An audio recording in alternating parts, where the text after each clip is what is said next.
What is the difference between TensorFlow-gpu and TensorFlow?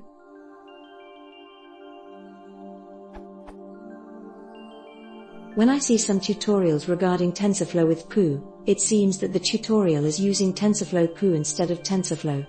The only info I got is the PIPI page where it doesn't cover much information, where the official web says that the TensorFlow already packed with gpu support.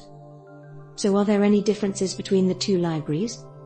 My hypothesis is in the early version TensorFlow doesn't have native gpu support, they create separate libraries, and the TensorFlow-gpu is still updated for older users who already use TensorFlow-gpu.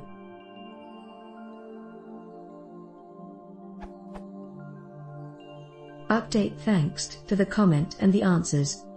I just finished installing several prerequisites related to NVIDIA and use the plain TensorFlow, and now I need to reinstall the CUDA version since the latest CUDA not compatible with the latest TensorFlow.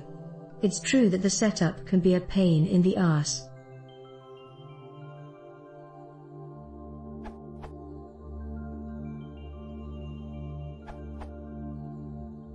The main difference is that you need the gpu-enabled version of TensorFlow for your system. However, before you install TensorFlow into this environment, you need to set up your computer to be gpu-enabled with CUDA and CUDN. More info.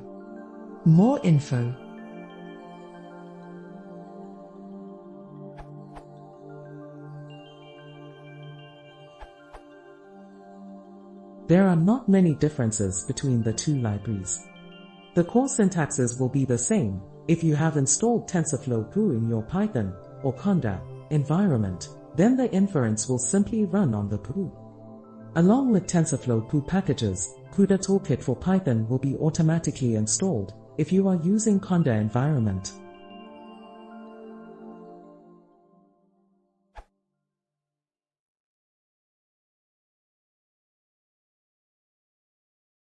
If you want to simulate the frequency